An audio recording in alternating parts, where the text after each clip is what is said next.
Hello प्यारे बच्चों, क्या हाल चाल आप सभी के डियर स्टूडेंट्स। नवदीप सर की फिजिक्स की क्लास में आप सभी का स्वागत है प्यारे बच्चों।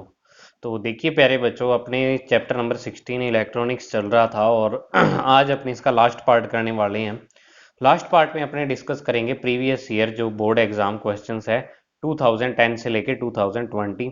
और ये वीडियो हिंदी और इंग्लिश मीडियम के लिए कंबाइन है। ठीक है, तो हिंदी और इंग्लिश मीडियम दोनों स्टूडेंट इसको देखे वीडियो को। तो देखो, इसमें मेरा जो हिसाब है हर बार का आपको मैं बताता ही हूँ कि इसमें वो वाले क्वेश्चन मैं आपको यानी कि बता देता हूँ, सोल्यूशन उनके बता देता हूँ जो कि आपकी या तो नोट्स में नहीं होते या बुक में नहीं दिए होते। क्योंकि बीच में जो अपने एनसीईआरटी का सिलेबस भी रहा था, तो एनसीईआरटी की बुक से भी कई क्वेश्चन और कई क्वेश्चन आपको जो अगर किसी बच्चे ने पेपर देखे हों, ठीक है, तो पेपर में क्या है कि आपको ये लगेगा सर ने कई क्वेश्चन छोड़े हैं, तो वो एनसीईआरटी के सिलेबस में थे। इसमें एनसीईआरटी का सिलेबस थोड़ा सा अलग था इससे, तो उसमें ये वो वाले क्वेश्चन मैंने छोड़े हैं। और बाकी इसमें मैंने सारे क्वेश्चन इंक्लूड किए हैं। दो चार क्वेश्चन बीच में ऐसे हैं जो आपके 60% सिलेबस में नहीं इंक्लूड, जो जेनरल डायोड है और एक एलईडी से रिलेटेड क्वेश्चन है। ठीक है, तो वो सारे क्वेश्चन आपको नहीं करने, बाकी सारे करने हैं, वो मैं आपको बता भी दूंगा साथ साथ। तो चलिए बच्चों, स्टार्ट करते हैं आज की वीडियो। तो सबसे पहले है अपने पास 2010 का क्वेश्चन। ठीक है, पहला क्वेश्चन है, अर्धचालकों में चालन होता है, कंडक्शन इन सेमीकंडक्टर्स। भी अर्धचालकों में किस प्रकार का चालन पाया जाता है? तो आपके पास ये चार ऑप्शन है। तो आप देखो, मैंने आपको बताया था कि अर्धचालक जो होते हैं उसमें द्विध्रुवीय चालन पाया जाता है, क्योंकि इसमें इलेक्ट्रॉन और होल दोनों ही क्या करते हैं, चालन करते हैं, मतलब बाइपोलर कंडक्शन पाया जाता है। इसमें इलेक्ट्रॉन और होल दोनों ही क्या करते हैं, कंडक्शन करते हैं। दोनों के कारण करंट फ्लो होता है, तो इस कारण बाइपोलर अपने इसको बोल देते हैं। फिर नेक्स्ट है कि सबसे पहले हिंदी मीडियम की द्विनिवेशी और यानी और तथा द्विनिवेशी अप, क्या लिखा हुआ, अथ। अथ द्वार यानी एंड गेट के प्रयोग में निर्गम एक है। निर्गम क्या है, यानी आउटपुट आपको वन दी हुई है, एक है। तो आपको क्या है, निवेशी संकेत की दो अवस्थाओं को लिखिए जिसमें दोनों द्वार निर्गत संकेत समान प्राप्त हो। Two input OR gate and two input AND gate expression have one output. आपके पास वन आउटपुट है। Right two stages of input signals when output signal is same for both gates. ठीक है, कि जब दोनों के लिए क्या हो, कोई एक ऐसा क्या लिखो आप, ये क्या लिखा हो आपको, निवेशी संकेत की दो अवस्थाएं लिखिए जब दोनों में निर्गम संकेत समान प्राप्त हो, मतलब कि आउटपुट अपने को सेम मिले। तो जब ए और बी जीरो जीरो होंगे तो आपके पास और गेट में भी क्या आएगा, जीरो आएगा, और एंड गेट में भी क्या आएगा, जीरो आएगा। इसके कहने का मतलब है। ठीक है, और क्या है कि यहाँ पर क्या है आपके पास, जब दोनों एक एक होंगे तो तब और गेट में भी एक आएगा और एंड गेट में भी एक आएगा। तो ये दोनों स्टेजेस हैं जहां पर जीरो जीरो और एक एक अपने पास आ रहा है। ठीक है, फिर आपके पास पीएन संधि डायोड का निर्माण किस प्रकार करते हैं? उत्क्रम अभिनति यानी फॉरवर्ड बायस। अग्र उत्क्रम अभिनति में वोल्टता और धारा के मध्य संबंध दीजिए। ठीक है ना, वोल्टता और धारा के मध्य I is equal to I zero E की power exponential EV upon K T, इस तरीके से आपको बताया था। तो ये तो पुरानी बुक का उसमें दिया हुआ था, तो उस हिसाब से आइए। और उभयनिष्ठ उत्सर्जक संरचना में पीएनपी ट्रांजिस्टर की प्रायोगिक परिपथ वही है, निर्गत अभिलाक्षणों का सक्रिय क्षेत्र, उत्क्रम गतिक प्रतिरोध और गतिक धारा प्रवर्धन गुणांक सारा, यानी जो इसमें क्या होता है, बीटा की वैल्यू होती है वो आपको लिखनी है। तो ये मेरे वाला पेपर है, जब मैंने 2010 में 12वीं क्लास की थी उसमें आया था। अब इंग्लिश मीडियम वाले सुन लो। How is PN junction is fabricated, explain reverse biasing of junction diode by drawing experimental labelled circuit diagram. ठीक है, आपको reverse bias, give relation between bias voltage and current. तो ये वही वाली है, यानी आपके पास I is equal to I zero E की power E V upon Q V upon K T, इस प्रकार से इक्वेशन बताई थी। और दूसरा है पीएनपी ट्रांजिस्टर के लिए common emitter configuration, output characteristic curve बनाने हैं। ठीक है, और इसमें क्या है, डायनामिक रेजिस्टेंस और डायनामिक करंट एम्पलीफिकेशन फैक्टर यानी बीटा आपको निकाल, तो ये आप निकाल सकते हो आराम से। अब उसके बाद आता है 2011 में आया क्वेश्चन 2011 में कि पीएन संधि डायोड में अक्षय परत की मोटाई 0.5 माइक्रोन और विभव रोधिका की ऊंचाई 0.8 वोल्ट हो, तो पीएन संधि डायोड में विद्युत क्षेत्र का मान ज्ञात करो। If width of depletion layer in PN junction diode is 0.5 micron and height of potential barrier is 0.8 volt, then calculate the electric field inside PN junction diode. तो आपको जो जो चीजें दी है वो लिख दी। माइक्रोन का मतलब होता है यहाँ पर माइक्रोमीटर। माइक्रोन का मतलब क्या होता है, माइक्रोमीटर, म्यू मीटर। तो ये आ जाएगा 0.5 इंटू 10 की पावर -6 तो जब आप इनको रखोगे E is equal to V B upon D, आपको पता है ये फॉर्मूला होता है 0.8 अपॉन 0.5 इंटू 10⁶, पॉइंट से पॉइंट हटा 8 अपॉन 5 इंटू 10⁶, और ये 1.6 इंटू 10⁶ वोल्ट पर मीटर आपके पास क्या आ गया बच्चों, आंसर आ गया है। ठीक है। फिर मैग्नीशियम में विद्युत चालन का कारण दर्शाने वाला बैंड संरचना चित्र बनाइए। Draw the band structure diagram of magnesium causing electric conduction. Magnesium के लिए डायग्राम बनाना, आपको मैग्नीशियम का डायग्राम आपके है न, सोडियम का भी था और मैग्नीशियम का भी था, आप देख लेना वो वाला डायग्राम। अब दो नियेशी संकेतों ओ आर का बूलिय समीकरण लिखिए। और गेट का O R is equal to A plus B, संकेत चित्र सत्यता सारणी आपको बताइए। Write the Boolean equation for two input R OR gate, draw its symbol and truth table. अब नेक्स्ट है एनपीएन ट्रांजिस्टर प्रवर्धक का परिपथ और इसकी कार्य प्रणाली, उभयनिष्ठ उत्सर्जक विन्यास के लिए निर्गत निवेशी अभिलक्षणों का परिपथ चित्र आपको बनाना है, अल्फा और बीटा के बीच रिलेशन। 4 क्वेश्चन है, एक एक नंबर के हैं चारों इसमें। ठीक है। Draw circuit diagram common emitter NPN transistor amplifier, जो एम्पलीफायर वाला सर्किट था ना वो बनाना है आपको। अब समझ आई बात। उसके बाद आपको क्या दिया हुआ है कि draw circuit diagram for output and input characteristic curve for NPN transistor. Input और आउटपुट कैरेक्टरिस्टिक कर्व के लिए आपको सर्किट डायग्राम बनाना है कॉमन इमीटर कॉन्फ़िगरेशन का, और अल्फा और बीटा के बीच रिलेशन निकालना। तो आप ये वाले क्वेश्चन, ये बड़े क्वेश्चन मैं यहाँ पर करवा थोड़ा सकता हूँ, आप इसको निशान लगा लेना। ये 2011 में आया हुआ है, 2011 में है, ये 2010 में आया हुआ है, तो उस तरीके से आप इनको कर सकते हो। ठीक है ना बच्चों। फिर 2012 में दो निवेशी संकेतों नैंड द्वार का बूलियन समीकरण संकेत चित्र सत्यता सारणी। Write an Boolean equation for two input NAND gate, draw it symbol and truth table, वही नैंड गेट के लिए।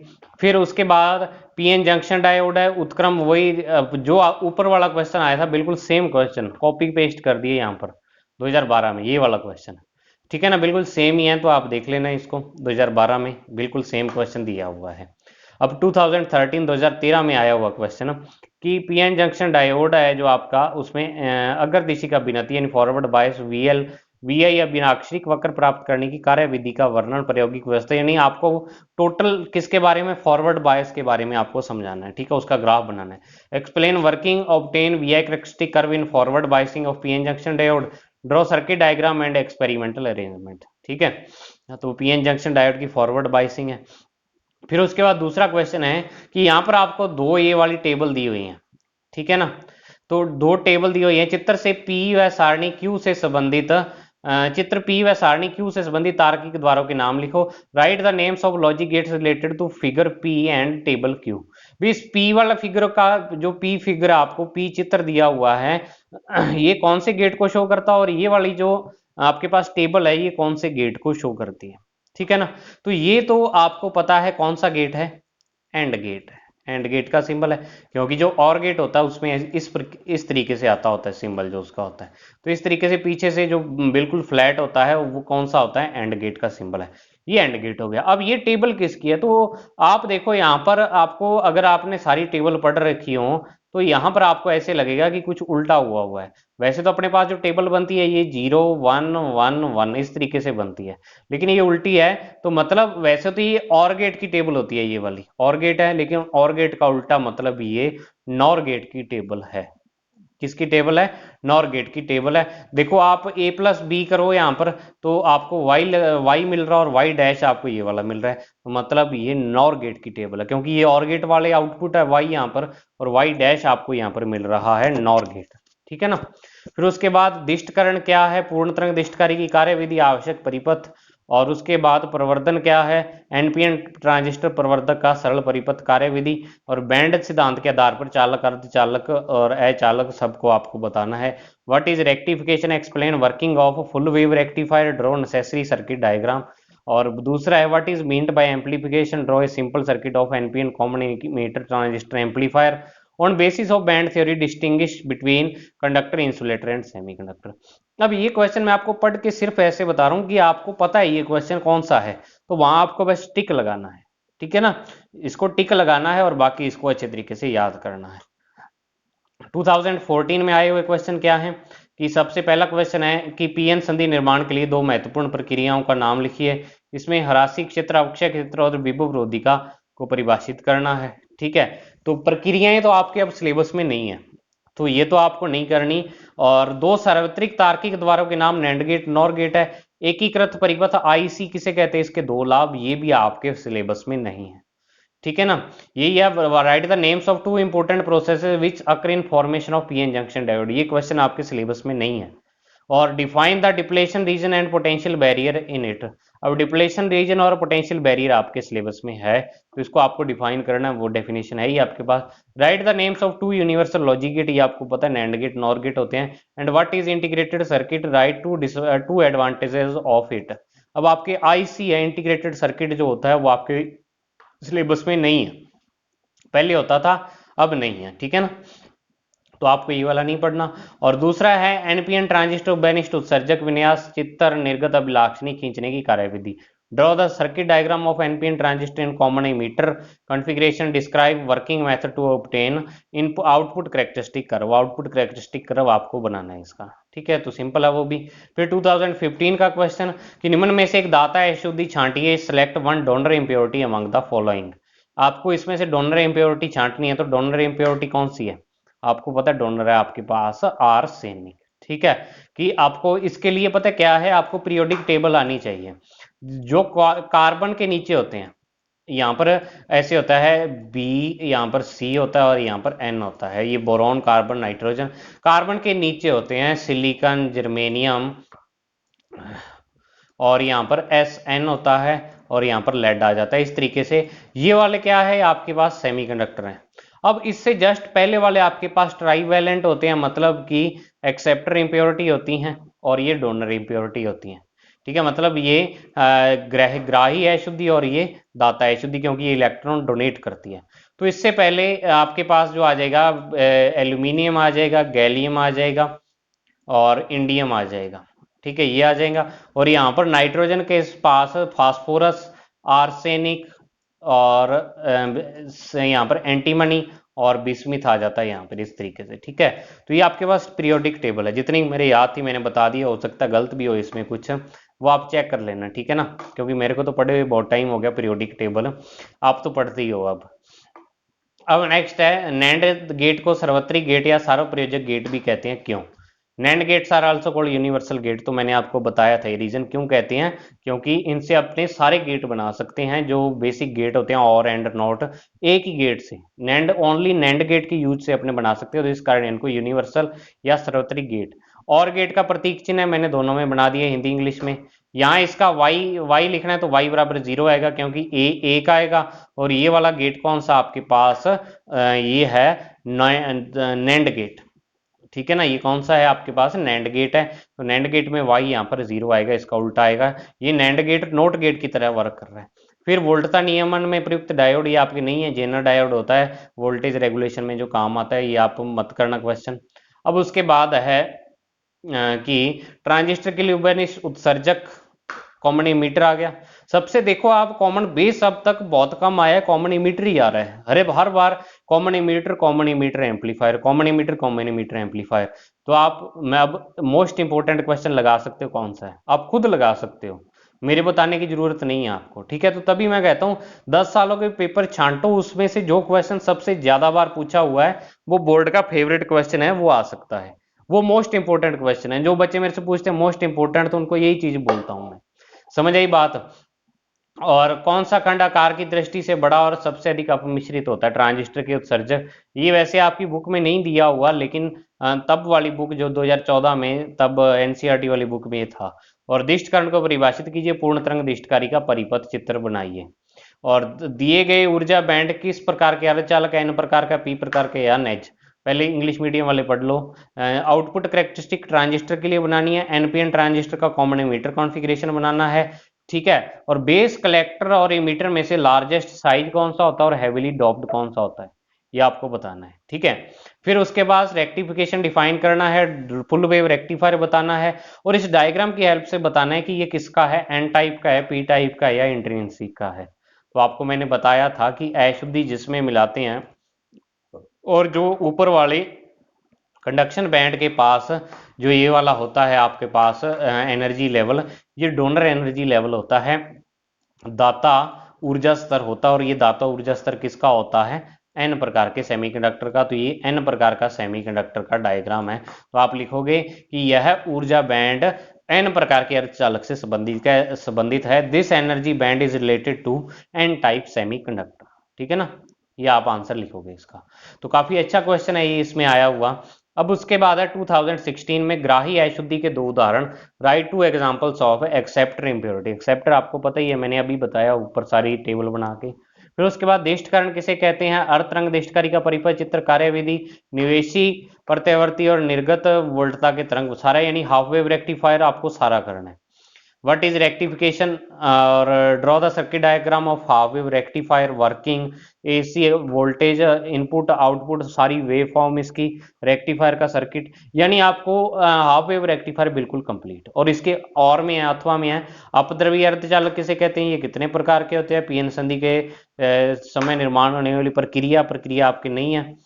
ठीक है, और ये यहाँ पर आपको एक न्यूमेरिकल दिया हुआ है। अक्षय परत की चौड़ाई 1 माइक्रोमीटर और विभव विरोधी का वी 0.7 वोल्ट है, तो उत्पन्न विद्युत क्षेत्र। एक्सट्रिंसिक सेमीकंडक्टर क्या होते हैं, इनके टाइप क्या है, इनके नाम लिखो। Explain the process which are occurred. अब ये प्रोसेस आपके नहीं है सिलेबस में। Determine the electric field produced by PN junction diode when width of depletion layer is 1 micrometre and barrier potential is 0.7 volt. तो ये आपका बिल्कुल इस एग्जाम्पल की तरह सॉल्व मैं इसको भी कर सकता था, लेकिन तब आप क्या करोगे, अगर सारा कुछ मैं ही सॉल्व करवाता रहो। ये वाला जो क्वेश्चन था बिल्कुल इसके जैसा क्वेश्चन है वो वाला भी। ठीक है ना। तो अब उसके बाद क्या आगे, जेनर डायोड का एक उपयोग। जेनर डायोड आपके नहीं है, अब ना ही आपके ऑप्टो इलेक्ट्रिक है ये वाली। अब देखो मैंने इनको हटाया क्यों नहीं, क्योंकि आगे एनसीईआरटी का सिलेबस आने वाला है। ठीक है ना, और मुझे ये नेक्स्ट ईयर भी चाहिए जो ये क्वेश्चन है। तो इस कारण मैं क्या है कि इनका पीडीएफ बार बार डेली माथा मारने के बजाय अब बन जाएगा। तो इसमें बस 2021 वाले क्वेश्चन ही जोड़ने होंगे, तभी मैंने सारे क्वेश्चन डाले हैं। आप सोच रहे होगे सर ने क्यों डाले हैं सारे क्वेश्चन, तो जो जो क्वेश्चन कटवा रहा हूं ना उसको काट लो। ठीक है, और फिर है यहाँ पर लॉजिक गेट या तर्क द्वार किसे कहते हैं? 2 सार्वत्रिक तर्क द्वारों के नाम। What are logic gate? Universal logic gate 2 ही होते हैं, नैंड गेट और नॉर गेट। तो 2017 अब आपके क्या है, 2017 सप्लीमेंट्री के पेपर में आया हुआ ये वाला क्वेश्चन है। ठीक है, तो अब सॉरी ये वाला जो ऑप्टो इलेक्ट्रिक है ये आपके शायद है, लेकिन अब सिलेबस में ये कटा हुआ है। ठीक है ना, ये उसमें आता है एलईडी और जो जो आपके टॉपिक काट दिए गए हैं ना उसमें आता है ये वाला ऑप्टो इलेक्ट्रिक संधि, मतलब कि जो लाइट से चलती हैं। ठीक है, लाइट उन पर पड़ती है, वो वाले डायोड, तो वो उसमें है। ठीक है, क्योंकि मैं भी सोच रहा हूँ कि 2017 में तो आपका सिलेबस आ गया था, तो ये वाला क्वेश्चन कहाँ से आ गया मेरे याद आया है। तो आपको ये वाला नहीं करना, ऑप्टो इलेक्ट्रिक संधि युक्तियां, ये आपके कटा हुआ है सिलेबस में, इस पर नहीं है। फिर 2017 सप्लीमेंट्री दाता अशुद्धि के 2 उदाहरण, 2 एग्जाम्पल ऑफ डोनरी इम्प्योरिटी, बताया हुआ है बहुत बार। और ये टेबल किसकी है, तो नॉर गेट की ये टेबल है। ठीक है ना, मैंने बताया ऊपर भी यही टेबल आई थी सेम। तो आप देखो बोर्ड कॉपी पेस्ट कर रहा है काफी क्वेश्चन के। फिर उसके बाद प्रवर्धक से आप एम्पलीफायर, उभयनिष्ठ उत्सर्जक प्रवर्धक का चित्र, वोल्टता लब्धि, शक्ति लब्धि का सूत्र, मतलब वोल्टेज एम्पलीफिकेशन फैक्टर और करंट एम्पलीफिकेशन फैक्टर का। ठीक है, एम्पलीफायर क्या होता है, common emitter amplifier, voltage gain और पावर गेन का फॉर्मूला आपको निकालना है। फिर उसके बाद ट्रांजिस्टर प्रचालन की शर्त लिखी है। आधार उभयनिष्ठ उत्सर्जक विन्यास में आधार बायसी ट्रांजिस्टर का परिपथ चित्र, अंतरण अभिलाक्षणिक वक्र, इसका विश्लेषण, स्विच के रूप में इसका परिचालन को समझाइए। अब स्विच वगैरह ये आपके नहीं है बच्चों, स्विच शायद आपके नहीं है, इसको चेक कर लूंगा मैं। और आप भी मुझे बताना कि ये है या नहीं है, मैंने तो पढ़ा नहीं है, क्योंकि नोट्स भी आपको करवाए हैं, बुक से भी करवाया, उसमें नहीं मिला कहीं भी स्विच। तो हो सकता है 2017 में मेरा यानी कि हो 2018 में ये वाला सिलेबस आया हो, 3 साल ही हुए हो आए को शायद। तो आप चेक कर लेना इसको एक बार। ठीक है ना, तो वही है कि यहाँ पर draw circuit diagram of base biased transistor common emitter configuration, common emitter configuration है। ठीक है ना, और इसकी करेक्टरिस्टिक कर्व आपको बनानी है, एनालिसिस इट और फंक्शन एज ए स्विच। इसका स्विच वाला नहीं है आपके, तो इसको एक बार मत करना। अब 2018 में आता है प्रकाश उत्सर्जक डायोड, एलईडी बनाने के लिए उपयोग में लिए जाने वाले किसी अपमिश्रित। अब ये आपके एलईडी भी नहीं है, इसको काट देना।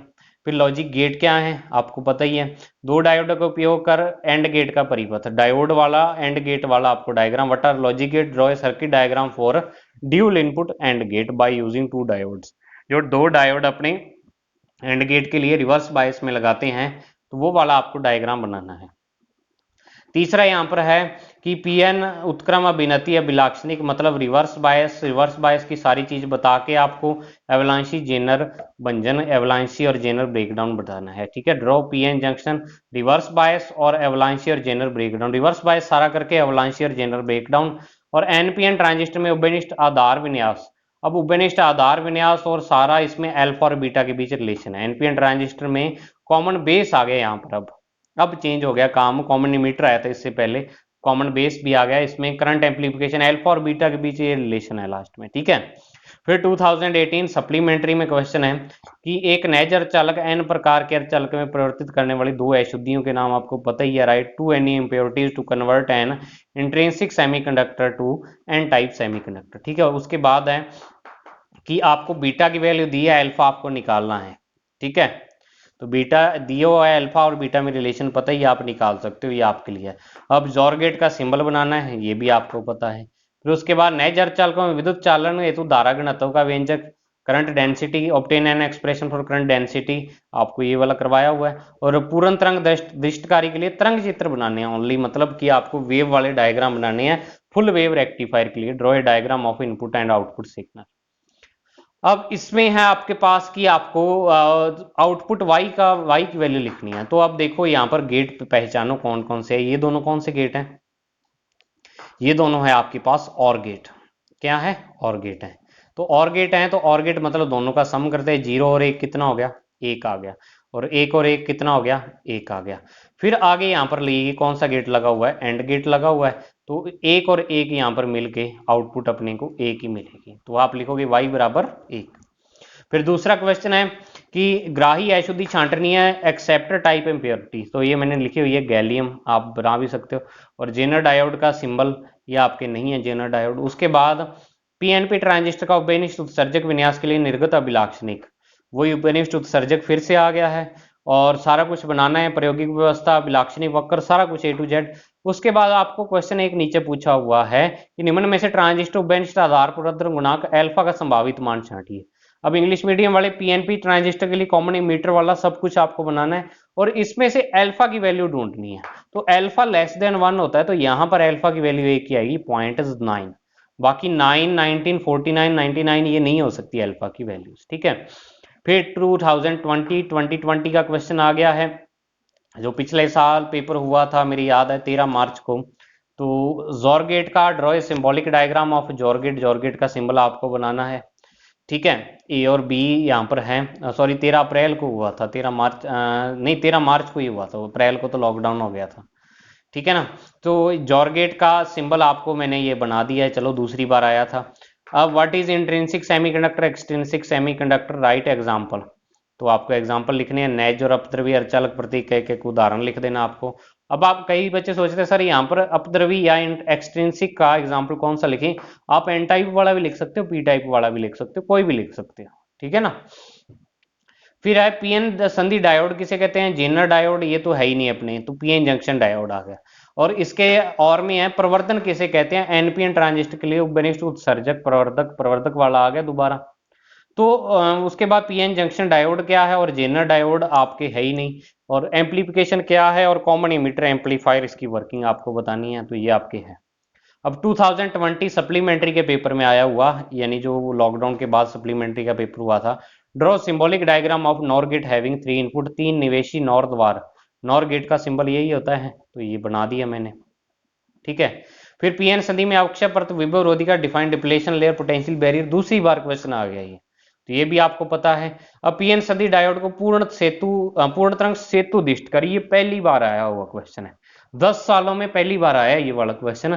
तो ऐसे क्वेश्चन भी पूछे जा सकते हैं जो आपसे कभी ना पूछे हो, क्योंकि पिछली बार जो फिजिक्स का पेपर था थोड़ा सा हार्ड आया था पहले की कंपैरिजन में। ठीक है, जैसा बच्चों ने सोचा था पैटर्न वैसा नहीं आया था जो पिछले सालों में चल रहा था, तो इस कारण थोड़ा सा हार्ड आया था। तो आपको बिल्कुल, तभी मैं कहता हूँ हर एक टॉपिक पढ़ने की जरूरत होती है। आपने ऊपर जो मान लो पिछले साल जिस बच्चे ने पेपर देने थे उसने देखा भाई ब्रिज रेक्टिफायर सेतु दिष्टकारी तो आज तक आया ही नहीं हुआ 10 सालों में।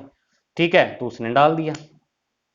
तो ये क्या है, कोई भी क्वेश्चन आ सकता है, तभी मैं कहता हूं आप में से कई पूछते हैं ना सर ये वाले क्वेश्चन कर ले तो 100% पक्का इनमें से आ जाएगा, पक्का मैं कुछ ही नहीं कह सकता।